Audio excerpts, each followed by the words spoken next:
साथियों नमस्कार, आप सभी का स्वागत करते हैं अपने YouTube चैनल रमेश यादव। साथियों इस क्लास में हम ऋग्वैदिक कालीन जो राजनीतिक जीवन है उसकी चर्चा करेंगे।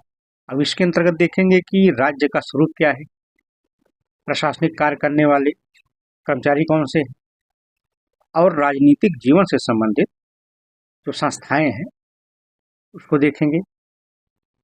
तो देखते हैं राज्य का स्वरूप। राज्य के स्वरूप में सबसे पहले कुल आता है, कुल को परिवार कहा गया। उसके बाद ग्राम आता है, उससे बड़ी संस्था थी। ग्राम के बाद 20 आता है, 20 के बाद जो संस्था थी उसे जन कहा गया। जन अर्थात कबीला।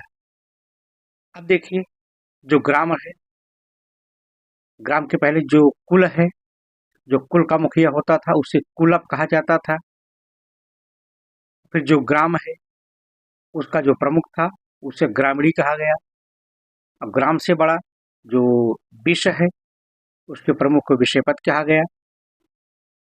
जो जन है उसका जो प्रमुख था वह राजा अर्थात उसे सरदार कहा जाता था। ठीक। अब बात करते हैं राजनीतिक संस्थाओं की। राजनीतिक संस्थाओं के अंतर्गत 3 प्रकार की संस्थाएं थी। पहला था विदत, दूसरा था सभा और तीसरा था समिति। देखिए जो विदत होता था यह श्रेष्ठ जनों की संस्था होती थी। ठीक। इसमें राजा परामर्श लेता था। ठीक। अब जो सभा होती थी यह उच्च सदन था, जैसे आज समय में राज्यसभा है। ठीक। उसके बाद ये जो उच्च सदन था यह न्यायिक कार्यों की देखभाल किया करता था। ठीक। अब जो समिति थी इसे निम्न सदन कहा जाता था।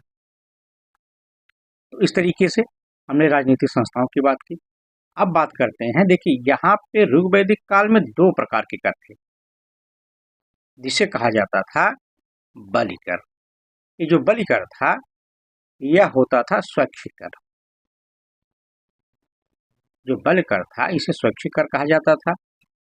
लेकिन हाँ, एक सबसे बड़ी बात यहाँ पे थी, जो भूभाग होता था, जो भूभाग होता जिसपे लोग खेती करते थे, यह राजा के अंडर में नहीं होता था। अर्थात राजा भूभाग का स्वामी नहीं होता था। तो हमने इस क्लास में जो ऋग्वैदिक कालीन राजनीतिक जीवन है उसकी चर्चा की। तो अगर आप तक हमारा चैनल पहुंच रहा है तो हमारे चैनल को सब्सक्राइब करिए, लाइक करिए, अपने दोस्तों तक शेयर जरूर करिए, हमारा सपोर्ट करिए। धन्यवाद।